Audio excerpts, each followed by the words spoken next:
ایک سوال ہے کہ السلام علیکم مفتی صاحب، مفتی طارق مسعود صاحب نے افریقہ کے دورے پر ہیں اور انہوں نے وہاں پر یہ بات بیان کی کہ قرآن کریم میں گرامر کی غلطی ہے، اس کی کیا حقیقت ہے؟ اور اسی طرح گزشتہ کل آپ جو انٹرفیتھ ڈائلاگ میں گئے تھے اس کی کچھ کارگزاری بھی سنا، بہت اچھی بات ہے۔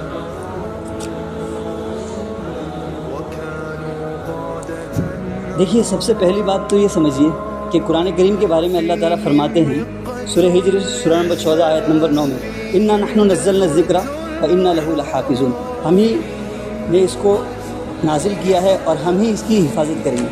اس کی حفاظت کا ذمہ اللہ نے لیا ہے، اس کا صرف لفظ نہیں، حرف نہیں، اس کے نقطے تک محفوظ ہے، کوئی اس میں رد و بدل نہیں کر سکتا۔ تو مفتی طارق مسعود صاحب نے جو یہ بات کہی ہے وہ علمی اور تاریخی اعتبار سے صحیح نہیں ہے۔ ایسا ہو ہی نہیں سکتا کہ قرآن کریم میں غلطی ہو۔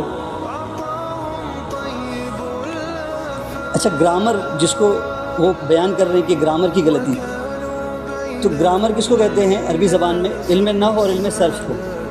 اور علم نحو اور علم صرف کی ابتدا کہاں سے ہوئی؟ آپ اگر اس کو تلاش کریں گے تو حضرت علی کے شاگردوں میں کوئی ملتا ہے، ابو الاسد دوئلی نام کے ایک شخص ہیں تابعی، حضرت علی کے حکم سے انہوں نے علم نحو کے قواعد کو اور علم صرف کے قواعد کو غالباً مرتب کیا۔ اور کہاں سے کیا؟ قرآن سے کیا۔ تو قرآن جو ہے وہ مطبوع ہے، علم نحو اور علم صرف تابع ہے۔ تابع میں کوئی پرابلم پیدا ہو جائے تو مطبوع میں بھی وہ پرابلم ہو، یہ ضروری نہیں ہے۔ مطبوع تابع تو مطبوع کا محتاج ہے ہر اعتبار سے، لیکن مطبوع جو ہے وہ تابع کا محتاج نہیں ہے۔ تو اس لیے قرآن کریم جب سورس آف یہ علم جو علم نحو علم صرف ہے اس کا سورس ہے، تو ہم یہ کیسے کہہ سکتے ہیں کہ اس میں گرامر کی غلطی ہے؟ اور اس کی سب سے بڑی علامت یہ ہے کہ قرآن کریم جس وقت نازل ہوا تھا اس زمانے میں قرآن کریم نے اپنے آپ کو اس اعتبار سے معجزہ پیش کیا تھا کہ اس کی فصاحت و بلاغت بہت اعلیٰ معیار کی ہے۔ اور اس کی وجہ یہ تھی کہ اللہ تعالیٰ نے یہ انتظام کیا ہے کہ ہر نبی کو وہ معجزہ دیا ہے جو معجزہ اس کے زمانے سے بہت ریلیونٹ تھا۔ حضرت عیسیٰ کے زمانے میں طب کا زور تھا، حضرت موسیٰ کے زمانے میں جادو کا زور تھا، تو اسی لائن کے معجزات دیے تاکہ لوگ زیادہ اٹریکٹ ہوں۔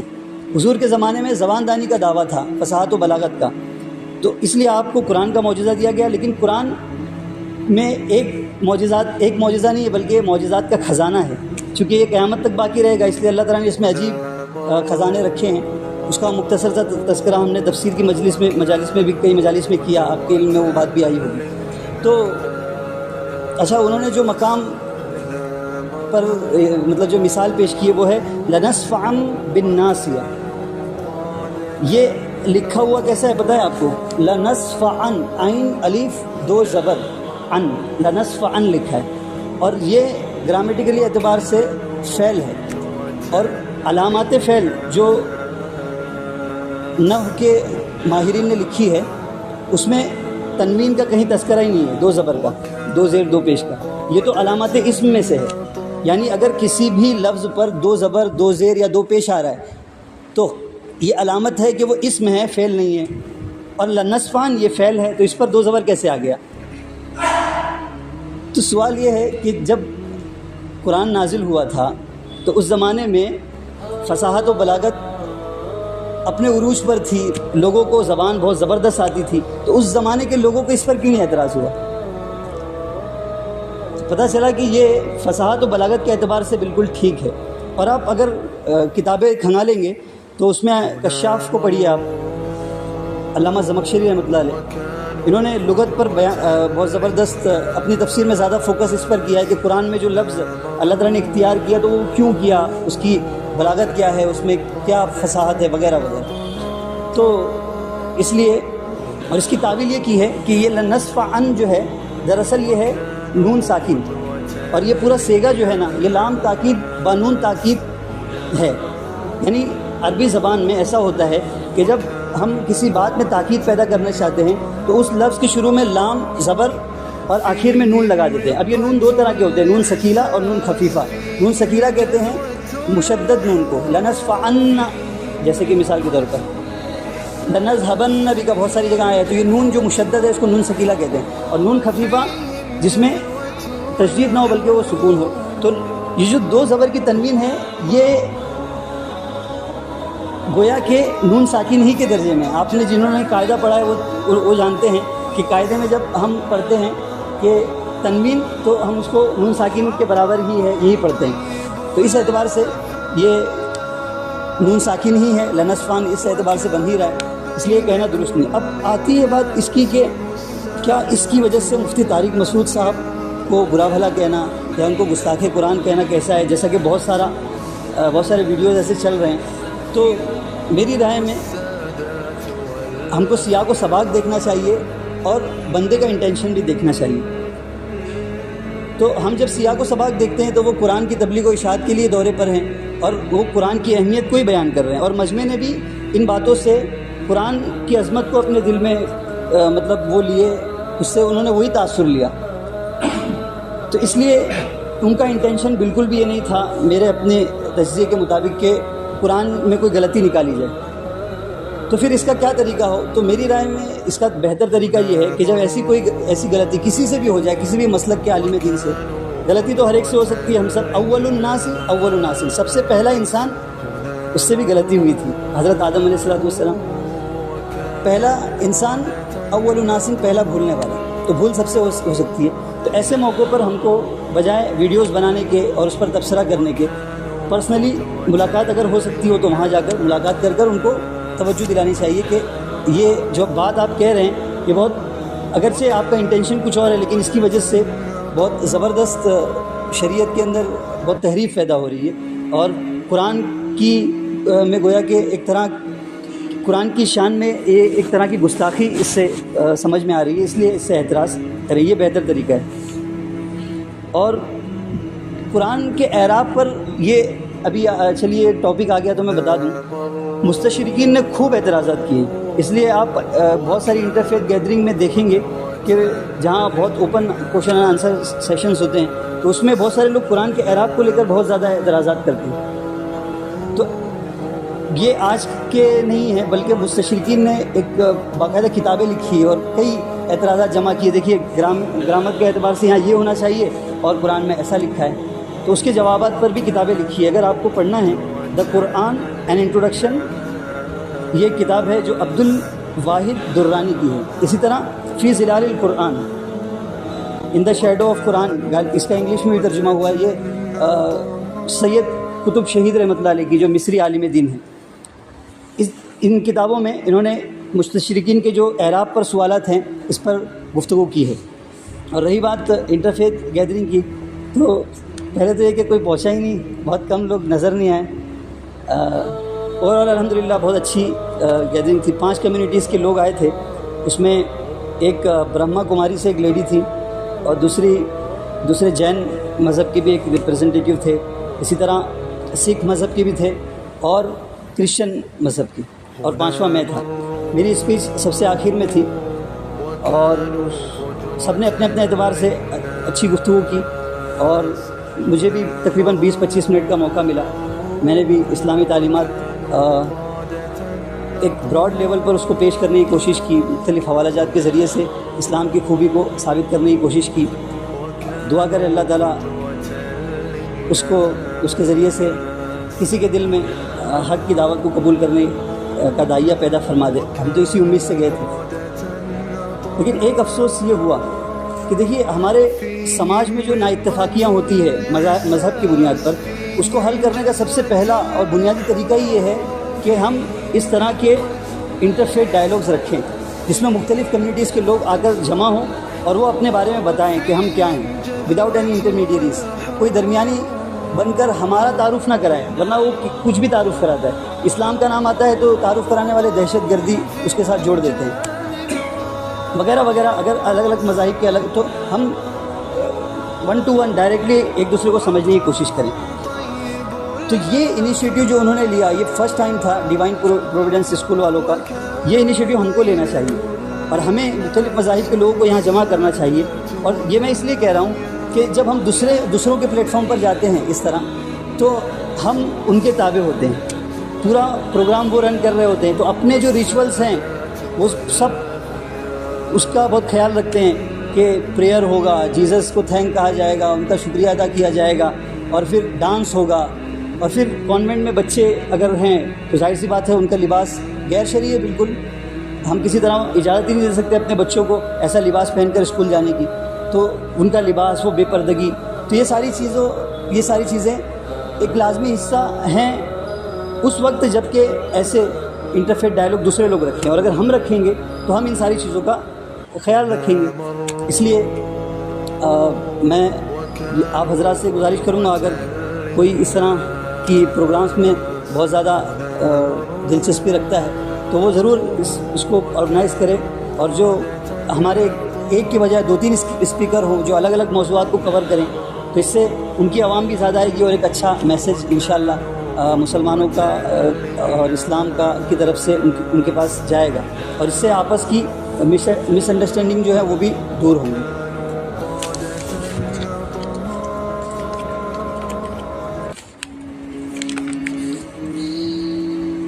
مفتی صاحب، کالج میں دوسری لڑکی یا پھر عورتوں کے ساتھ بات یا کچھ پڑھائی وغیرہ کے سلسلے میں کام کرنا پڑتا ہے، یا پھر کیوں کوئی پروجیکٹ کرنا پڑتا ہے، تو کیا یہ جائز ہے؟ قرآن کریم سورہ نور سورہ نمبر 24 آیت نمبر 30 میں اللہ تعالیٰ فرماتے ہیں کل للمؤمنین یغضوا من ابصارہم ویحفظوا فروجہم، کہ مومنوں کو یہ حکم ہے کہ اپنی نگاہوں کو نیچا رکھیں، اور مومنات کو بھی یہ حکم ہے کہ اپنی نگاہوں کو نیچا رکھیں. تو اسلام کا یہ بنیادی حکم ہے کہ ہم عورتوں کے ساتھ اپنا میل جول نہ رکھیں، اور عورتیں اور مرد ایک جگہ جمع ہوں. ان کی مثال ایسی ہے جیسے پیٹرول اور چنگاری ایک جگہ جمع ہو. آپ بولے میں بہت احتیاط سے ان دونوں کو رکھوں گا، لیکن کیا اس احتیاط کے باوجود آگ سے ہم امن میں ہیں؟ آگ کبھی بھی لگ سکتی ہے. بلکہ بعض بزرگان دین کے بارے میں تو یوں سنا کہ وہ یوں کہتے ہیں، غالباً حسن بصری کا ہی قول ہے کہ اگر رابعہ بصریہ اور حسن بصری بھی ایک جگہ جمع ہوں تو شیطان کو ان سے بھی کچھ امید ہو جائے گی. تو ہما اور شما کا کیا حال ہے؟ اس لیے سب سے پہلا اسٹیپ تو یہی ہے کہ ہم لوگ کو ایجوکیشن کی لعنت کو اپنے سماج سے دور کریں اللہ کے واسطے، اور اس کو بھی دین کا ایک اہم اور بڑا کام سمجھیں. ہمارے پاس پیسہ ہے، ہم بہت سارے بزنس کرتے ہیں، تو اسکول بزنس میں آئے، ایجوکیشن بزنس میں آئے نا ہم. کیا اس میں کم پیسہ ہے؟ بہت پیسہ ہے. ہم تھوڑا سا اگر 2-4 لوگ مالدار لوگ مل کر ایک اچھا بہت عالی شان معیاری اسکول اگر قائم کر دے تو ایجوکیشن مطلب پیسے کے پیسے بھی ملیں گے، اور ہماری قوم کے ایمان اور اعتقاد کی حفاظت بھی ہوگی. ورنہ ہم کو مجبوراً ایسے اسکولوں میں اپنے بچوں کو بھیجنا. اور میں پورا جتنی دیر وہاں بیٹھا تھا میں یہ سوچ رہا تھا کہ یہاں اگر مسلمان بچے پڑھتے ہوں گے. اصل میں مجھے ایک پرنسپل تھی، وہ بھی ملی تھی، وہ بتا رہی تھی کہ میری بچی یہیں پڑھتی تھی. تو میں سوچ رہا تھا کہ جتنے مسلمان بچے یہاں پڑھتے ہوں گے تو وہ تعلیم تو حاصل کر رہے ہوں گے، لیکن ساتھ ساتھ وہ 10 سال جب یہاں سے گزار کر جاتے ہوں گے اپنے گھروں پر، تو کیا پتہ ان کا ایمان محفوظ رہتا ہوگا کہ نہیں. مجھے تو نہیں لگتا. 40 دن ایک بندہ لگا کے آتا ہے، میچورڈ بندہ، تو اس کی زبان بدل جاتی ہے، اس کے چلنے کا اسٹائل بدل جاتا ہے.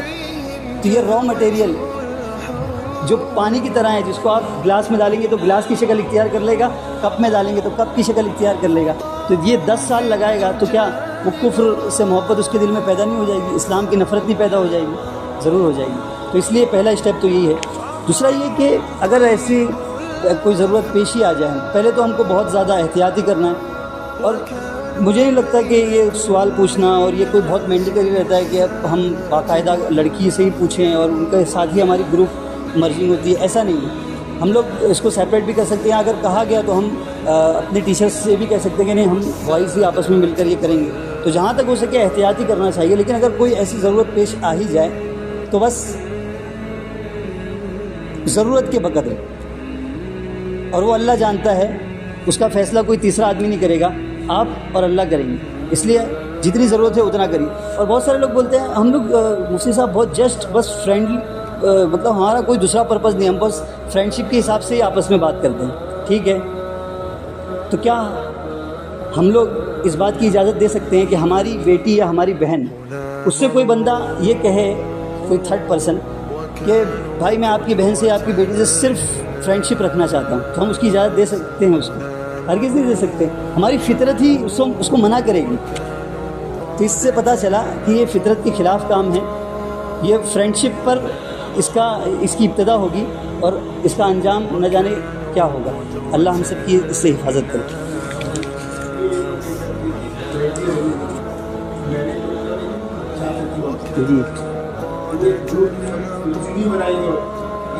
جی جی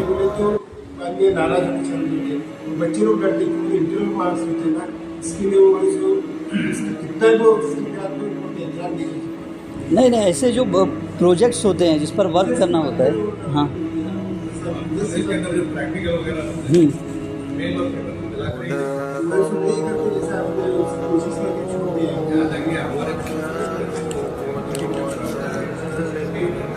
نہیں تو اس میں بس میں نے آپ کے سامنے رکھ دی بات کہ جہاں تک ہو سکے احتیاط کریے اور نفرت کیجیے. کہ ہم اسلامی حکم پر بہت سارے لوگ اس کو بہت یہ سمجھتے ہیں کہ ہم ترقی یافتہ ہیں ماشاءاللہ, ہمارے دوسرے بھائی لوگ دوسری اسکولوں میں پڑھ رہے ہیں, ان کو یہ موقع فراہم نہیں, ہم جو ہے ایک ساتھ مل کر پڑھ رہے ہیں. یہ ترقی کی علامت نہیں, تنزلی کی علامت ہے. اور اس کا احساس آدمی جب بڑا ہوتا ہے, بوڑھا ہوتا ہے, جب اس کے بچے ہوتے ہیں اور وہ بد اخلاقی کا شکار ہوتے ہیں, اس وقت ہوتا ہے انسان کو. کیا ڈراپ شپنگ جائز ہے؟ اس سے پہلے بھی سوال آیا تھا ای کامرس کے بارے میں, تو میں نے بتایا تھا کہ ابو داؤد کی روایت ہے, حضور پاک صلی اللہ علیہ وسلم نے فرمایا کہ انسان کے لیے ایسی چیز کو فروغ کرنا بالکل بھی جائز نہیں ہے جو اس کے قبضے میں نہ ہو. اگر ڈراپ شپنگ میں کسی بھی طرح آپ اس مال کے مالک بن جاتے ہیں, جیسے آپ کسی بھی کمپنی کا مال ہوتا ہے, اس میں یہ ہوتا ہے نا کہ ہم اپنے کسٹمرز کو یا اپنی ویب سائٹ پر وہ مال لگاتے ہیں, ہمارا 1 روپیہ بھی خرچہ نہیں ہوتا. کسٹمر ہماری ویب سائٹ سے یا ہمارے تھرو وہ پروڈکٹ بائی کرتا ہے, ہم وہاں جاتے ہیں, اس کو بولتے ہیں کہ فلانے کو بیچ دو, اور ہم 20 کا کمیشن لے لیتے ہیں. تو وہ پروڈکٹ ہمارے زمان میں اگر آتا ہے, ہمارے قبضے میں آتا ہے, تب تو ہم اس کو آگے بیچ سکتے ہیں. اس کی ایک شکل یہ بھی ہو سکتی ہے کہ آپ اس بندے کو اپنا وکیل بنا دیں اور وہ آپ کی طرف سے قبضہ کرے. لیکن یہ بات ہونی چاہیے بہت جو واسٹ لیول پر, جیسے امیزون وغیرہ کے اندر میں نے سنا ہے کہ آپ کو اس کی اجازت نہیں ہوتی کہ آپ باقاعدہ امیزون سے بات کر سکیں کہ آپ میرے وکیل بنو. آپ وہ ڈائریکٹ آپ کو کمیشن دیتا ہے. تو ایسے اگر آپ کے قبضے میں, آپ کے رسک میں وہ کسی بھی طرح نہیں آ رہی نا, تو ڈائریکٹلی نہ وہ وکیل بن کر قبضہ کر رہا ہے, تو پھر درست نہیں ہے. لیکن اگر کسی بھی طرح قبضے میں وہ آ جاتی ہے تو اجازت ہے اس کی.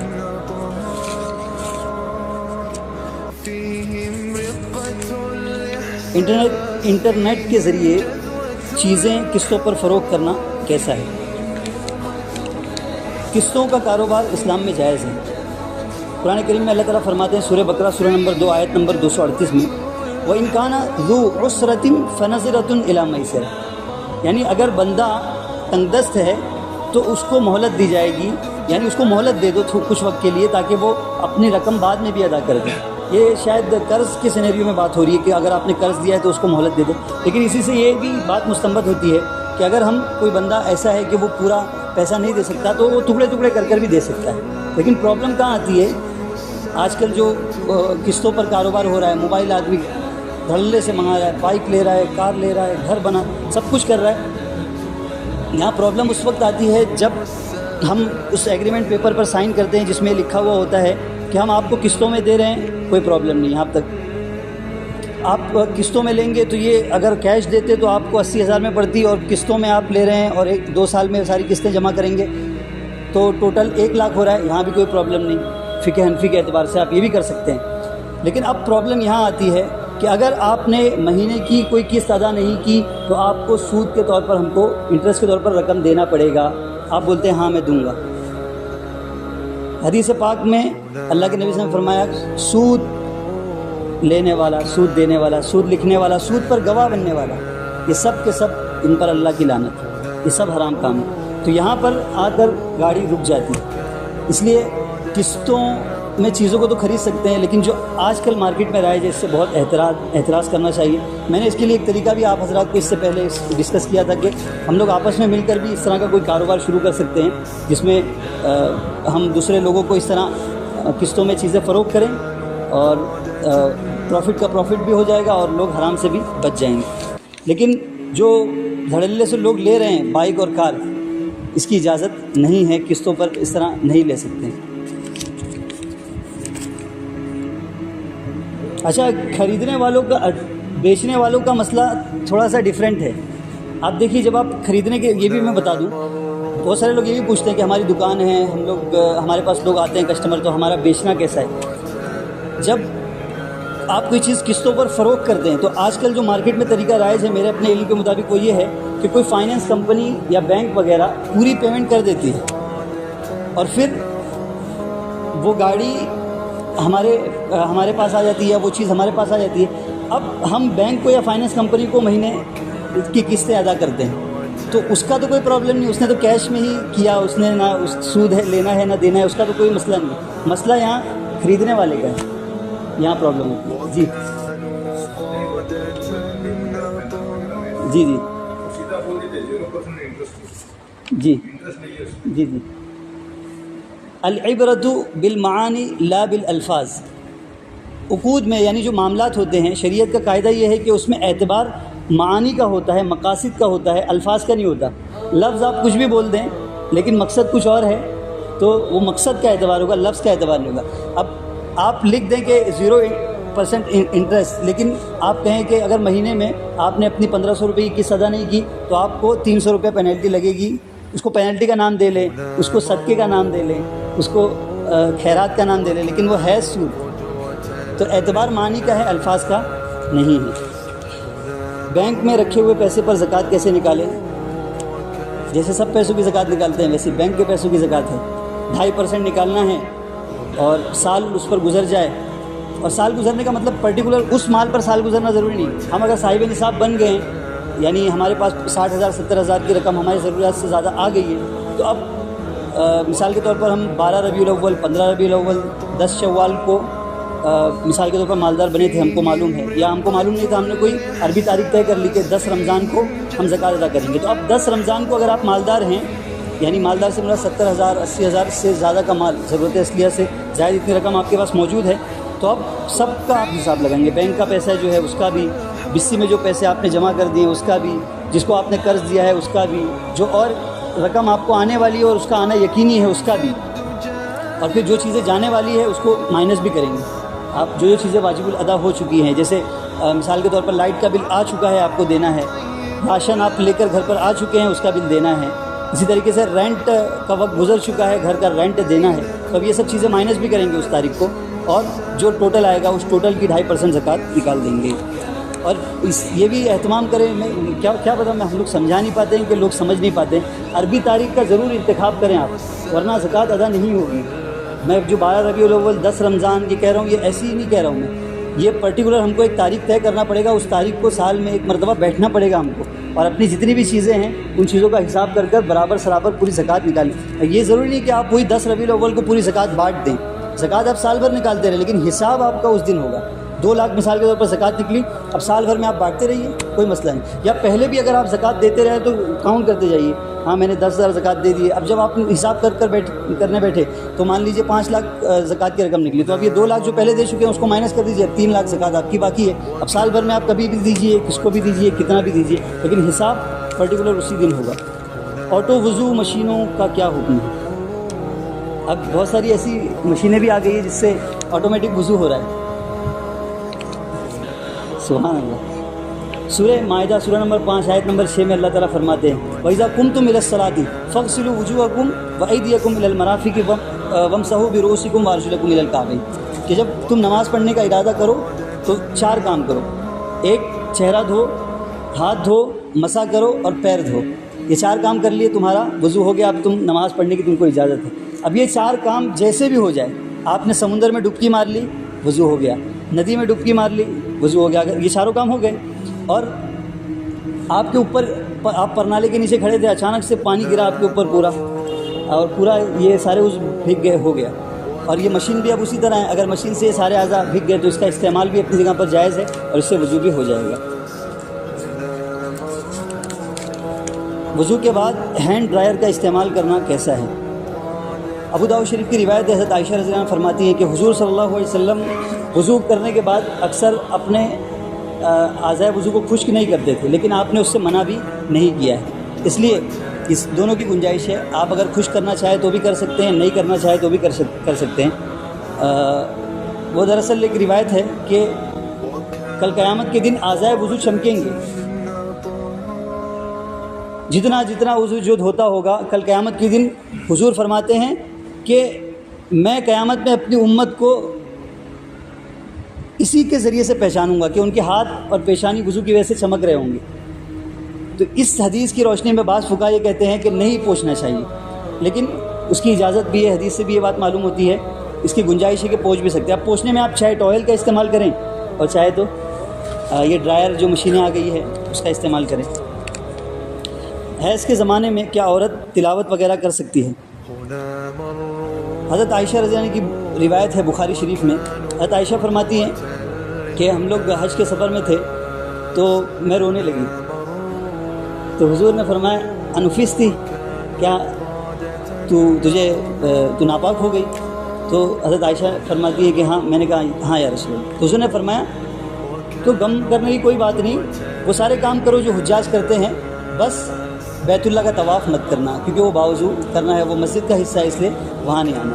اور اسی طرح حضرت عائشہ رضی اللہ عنہ کی ہی روایت ہے، وہ فرماتی ہیں کہ مسلم شریف میں روایت ہے کہ جب ہم ناپاکی کی حالت میں ہوتے تھے تو ہمیں نماز سے بھی روکا گیا تھا اور روزہ رکھنے سے بھی روکا گیا تھا، اور یہ کہا گیا تھا کہ نماز کی بعد میں قضا بھی نہیں کرنی اور روزے کی قضا کرنی ہے.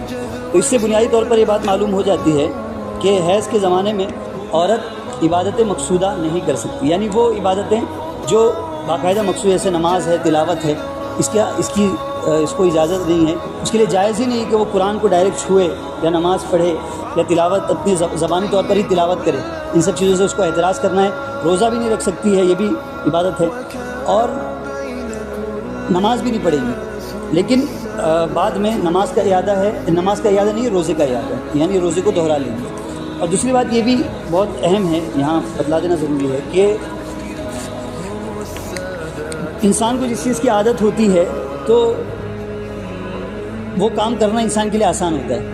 اب عورتوں کو ہر مہینے تقریباً یہ تکلیف اس سے گزرنا پڑتا ہے، اس کا سامنا کرنا پڑتا ہے، تو اس کی وجہ سے ان کا جو کنٹینیویشن ہے وہ بریک ہو جاتا ہے اس میں.